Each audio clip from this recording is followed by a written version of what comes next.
Ini STB-nya. Yuk kita unboxing bersama-sama. Kemarin saya review yang Evercross yang tipe Primi, dan sekarang yang tipe Megabox. Yuk kita buka apa sih kekurangannya dan apa sih kelebihannya yang tipe Megabox ini.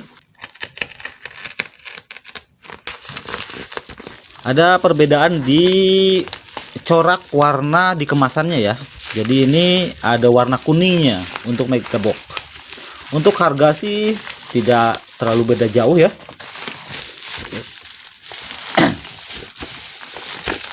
Nah,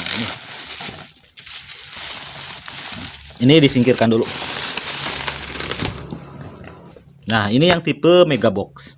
Secara kemasan sama saja seperti yang Primi. Ini kardusnya glossy, ketebalannya sama. Nah, di dalamnya ada remote, lalu baterai remote-nya, lalu kabel RCA-nya.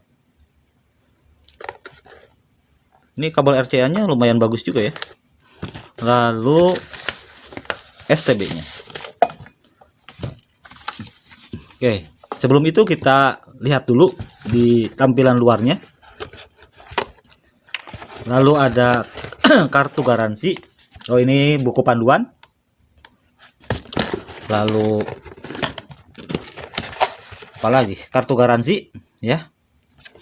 Lalu di sini di boxnya kita lihat.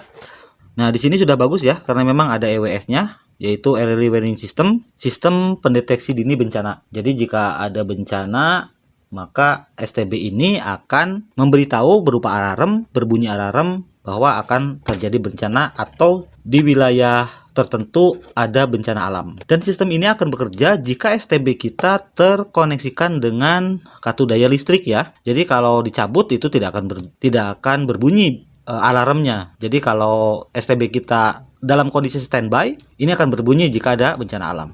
Dan ini ada EPG, Electronic Program Genyun, yaitu adalah panduan jadwal acara.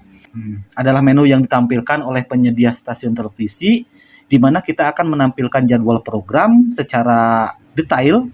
Jadi panduan acara ini akan memperbaharui konten setiap hari, dan fitur ini akan membantu pemirsa mengetahui jadwal acara kesayangan agar tidak ketinggalan. Seperti itu ya. Jadi cukup canggih juga ya, karena memang kita sudah tahu nih acara-acara hari ini apa aja gitu. Yang akan tayang di jam berikutnya apa saja gitu kan. Jadi tahu gitu. Karena memang ada jadwalnya sudah tertera atau ditampilkan di aplikasi EPG ini. Lalu LCN. Nah, LCN ini adalah logical channel number, dan biasanya untuk LCN ini saya nggak aktifkan ya, di off-kan saja, karena biasanya jika LCN-nya diaktifkan, ini nomornya biasanya suka mengacak ya ke nomor yang besar. Jadi di off-kan saja. Ini ada WiFi jika ada dongle-nya. Kalau tidak dibekali dengan dongle, ya tidak ada WiFi-nya. Jadi WiFi di sini bukan include dengan STB-nya ya. Jadi harus ada satu alat lagi yang disebut dengan dongle. Terus di sini ada HDOut, maksudnya adalah STB ini sudah menampilkan gambar beresolusi tinggi ya. Di sini ada nih nyambungnya dengan ini nih. Ini 1080 pixel. Jadi dia support dengan gambar beresolusi tinggi. Nah, lalu di sampingnya di sini ada USB. Nah, USB ini berarti fungsinya ya untuk dongle juga, lalu untuk flash disk. Nah, nanti kita bahas di STB-nya ya untuk yang USB dengan port-port yang lain. Nah, sekarang kita lihat ke belakang. Tampilannya sama seperti yang ada di STB Primi ya. Seperti ini, dan saya sudah bahas ini di STB Primi, jadi sudah tidak bahas lagi deh. Nah, terus di sini ada, nah kemarin yang tidak dibahas ini, dia sertifikat ISO. Nah, dia juga di sini ada penghargaan ya, yaitu di Best Brand Indonesia Best Brand Award pada tahun 2016 nih. Nah, di sini kita harus bangga ya bahwa produk ini adalah produk buatan Indonesia, karena diproduksi dari PT Evercross Teknologi Indonesia. Di sini di kawasan industri BSB Blok A2, Kelurahan Jatibarang, Kecamatan Mijen, Kota Semarang, Jawa Tengah. Jadi ini dibuat di Indonesia. Jadi ini adalah karya anak bangsa. Nah, di sini juga ada label 100% Love Indonesia. Ini adalah produk Indonesia asli ya. Nah, lalu kita lihat di samping kardus yang ini. Di sini ada keterangan bahwa mereknya Evercross, tipenya ada STB Max, dayanya 10 watt. Jadi kecil ya, hanya 10 watt saja untuk konsumsi daya STB ini. Jadi irit ya, karena memang cuma 10 watt saja. Nah, untuk tegangannya 220 volt AC. Jadi ini standar karena PLN itu mengeluarkan daya tegangannya itu 220 volt. Dan ini frekuensinya 50-60 Hz dan ke bawahnya udah nggak perlu dibahas ya. Ini standar nasional Indonesia. Ya jelas ya, karena memang ini produk Indonesia. Jadi harus berlabel SNI. Dan untuk tipe ini juga kalau kita cek di website Kominfo sudah bersertifikat Kominfo. Jadi untuk produk ini saya rasa tidak diragukan lagi ya. Oke, sekarang kita ke STB-nya.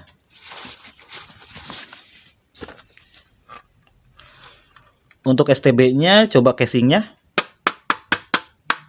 Casingnya sama seperti yang tipe premi, jadi dia logam. Ini aman karena logam, jadi tidak takut meleleh ya. Nah untuk portnya ini sama saja seperti yang tipe yang kemarin itu yang premi, dan seperti yang merek-merek STB yang lain. Di sebelah kiri itu ada port untuk antenanya, di sebelahnya lagi ini port lob, yaitu fungsinya lob ini untuk output jika kita punya 2 STB dengan satu antena. Jadi satu antena masuk ke sini, lalu ke STB lagi melewati ini. Jadi antenanya cukup satu saja. Nah untuk STB yang kedua ini melalui port yang lob ini. Dan yang sebelahnya ini ada HDMI out. Jadi jika tidak menggunakan RCA maka menggunakan HDMI.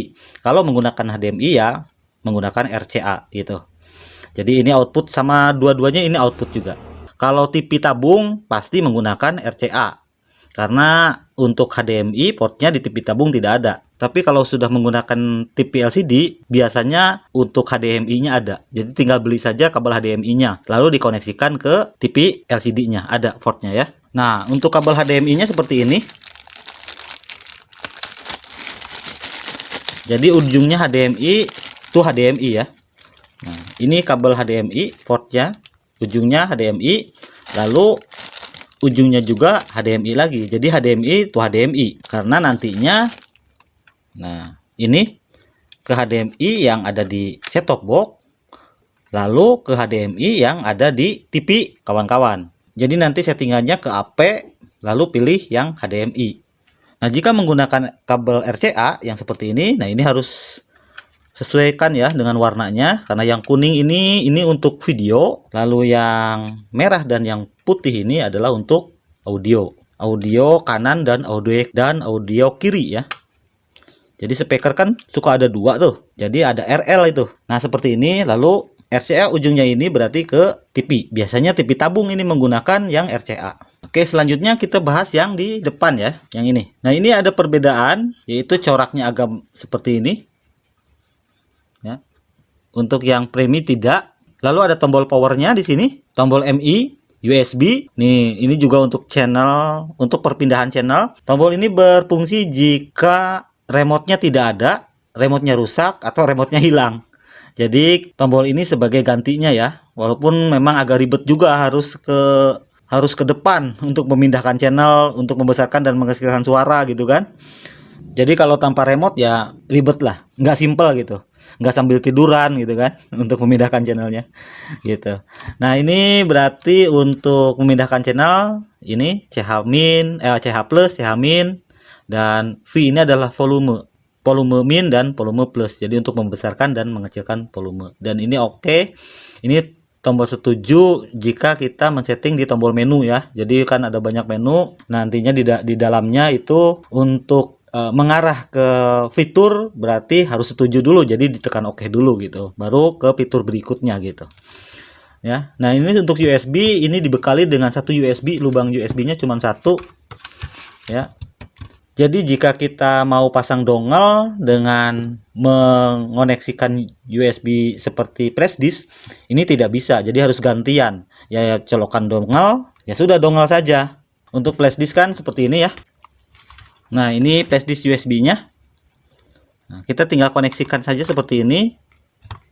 Nah, flash disk ini bisa berfungsi sebagai penyimpanan atau sebagai media untuk kita memutar musik, memutar video seperti memutar rekaman kita ya. Misalkan gini, ada kita punya kreativitas untuk merekam video menggunakan HP kita, lalu hasil videonya itu pengen ditampilin di televisi. Jadi tinggal disimpan saja dari HP ke flash disk ini, lalu bisa diputar di sini. Filenya yaitu biasanya kan MP4. Nah, di sini juga kan sudah support MP4 nih. Nah, ini kalau kita rekam di HP, itu rekaman video kita pasti filenya .mp4 ekstensinya. Jadi jika flashdisk kita diisi video ingin diputar di televisi, maka tinggal dikoneksikan saja seperti ini lalu difungsikan ya. Nah, lalu bagaimana caranya dari HP itu mau ke flashdisk ini kan? Diopernya gitu kan, videonya atau file MP3-nya dari HP ini pengen dimasukin ke flashdisk ini. Gampang saja. Ini kita cuman butuh yang namanya kabel ini kabel konverter, yaitu dari USB ke micro USB. Kalau mau ke USB ini nanti dikoneksikan ke HP ya, kan ini karena portnya kan untuk port HP ya. Ini yang bukan yang tipe C ya, ada juga yang tipe C kan, yang bulat itu kan. Kalau ini kan nggak bulat. Nah ini kan nggak bulat nih. Kalau yang tipe C kan bulat gitu. Ada yang seperti ini, cari aja, banyak kok. Ini harganya murah, paling mahal juga 20 ribuan lah. Ya, jadi koneksikan ke HP, lalu nanti setting saja di HP-nya yaitu ke via OTG. Nah, copy pastekan saja filenya. Nanti saya akan bikin videonya bagaimana cara mentransferkan dari HP berupa MP4 atau MP3, lalu sesudah itu dimasukkan ke STB dan filenya bisa diputar di TV seperti itu. Nanti kita bikin video dan videonya di lain kesempatan ya, karena kalau misal di sini terlalu panjang. Lalu untuk remote-nya standar seperti ini, touch-nya sama seperti merek-merek yang lain, dan jika chipnya sama ini akan connect ya dengan merek yang lain jika chipnya sama. Oke, sekarang kita pasang dan kita cari channel ya, dan sambil mengecek juga gimana tampilannya, apakah sama dengan tampilan Evercross yang tipe Primi atau berbeda ya. Yuk kita lanjut ke pemasangan. Oke, sudah terkoneksikan dan logo Evercross-nya sudah tampil ya. Wah, ternyata untuk aplikasinya berbeda ya dengan tipe yang Premi. Tapi untuk settingannya ya nggak beda jauh ya, yaitu yang pertama yaitu dengan memasukkan kode posnya. Silahkan masukkan kode posnya, lalu ke bawah kan di remote-nya, tinggal ke pencarian saluran atau mencari channel. Nah, di sini udah dapat ya, ada 6 channel, kemungkinan masih menambah. Dan ini unik ya, untuk prosesnya itu ada titik-titik seperti ini. Dia menuju ke sini, kalau udah habis berarti sudah selesai untuk pencarian channelnya. Kita lihat nanti ada berapa channel yang kita dapat. Untuk yang tipe Evercross, tipe Megabox ya, aplikasinya berbeda dengan yang tipe Primi atau tipe Prem ya. Ya pokoknya gitu deh.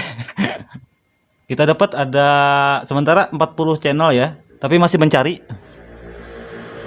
Bukan layout yang sempurna. Oke, kita kecilkan dulu. Pedersen menemukan celah untuk menyerang. Ini channelnya, kita dapat berapa channel? Ini yang mengacak seperti ini pasti LCN. Nah ini nih, ini 034 lalu 115. Ini LCN nih ya. LCN itu harus di off kan biar nanti 33, 34, 35 gitu ya. Jadi untuk yang mengacak seperti ini, nanti kawan-kawan di rumah kalau ada nomor yang meloncat seperti ini LCN-nya harus di off kan ini ya. Ini masa channel itu sampai 65.535 channel, ini nggak mungkin kan gitu. Nah LCN ini harus di off kan biar nomornya mengurut ya. Lalu caranya adalah kita tekan menu, lalu ke set saluran. Di sini LCN-nya on, ya. Dan di sini harus di off kan, biar nomornya tidak meloncat. Tekan saja remote ke arah kiri ya, biar off. Seperti ini. Nah untuk mengurutkan ini jangan menggunakan LCN. Ini kita gunakan, bentar.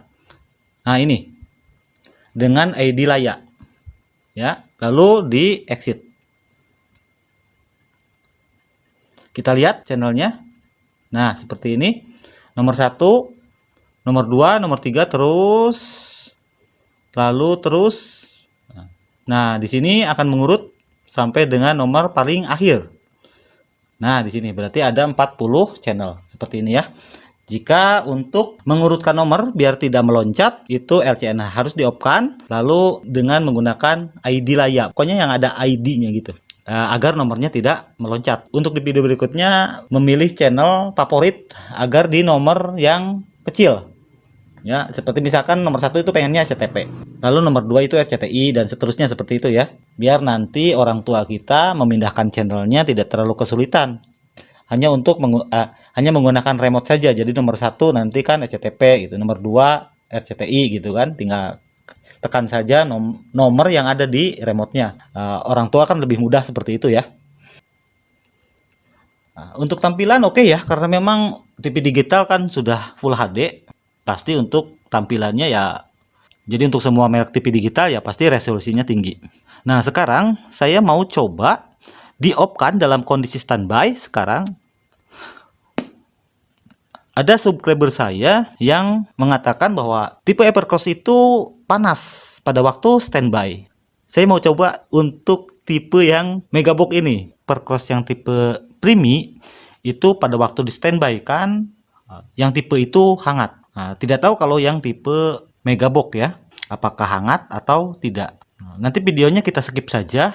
Sesudah 10-15 menit kita standby kan apakah posisinya hangat atau dingin ya.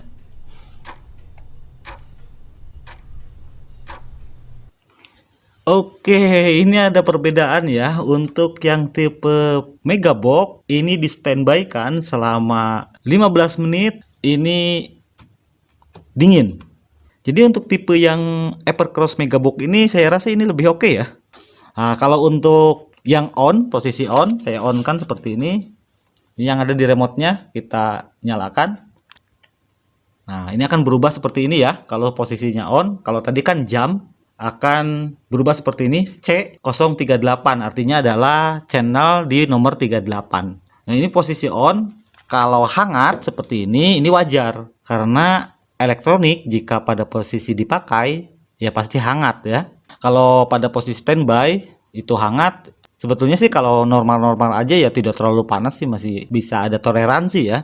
Kecuali panasnya panas banget gitu kan, itu kan berbahaya gitu. Kalau hanya hangat saja dan masih ada toleransi ya sih oke-oke saja. Tapi untuk ini untuk tipe yang Evercross yang ini oke, ini adem ini. Ini rekomen ya. Baik, sekian dulu review dari saya tentang Evercross tipe Megabox, salah satu set top box buatan Indonesia. Sudah terdaftar di Kominfo, Standar Nasional Indonesia, dan ini oke ya. Baik, sekian dulu review dari saya. Mudah-mudahan bermanfaat, dan jika bermanfaat silahkan like, komen, dan subscribe-nya ya. Bye-bye.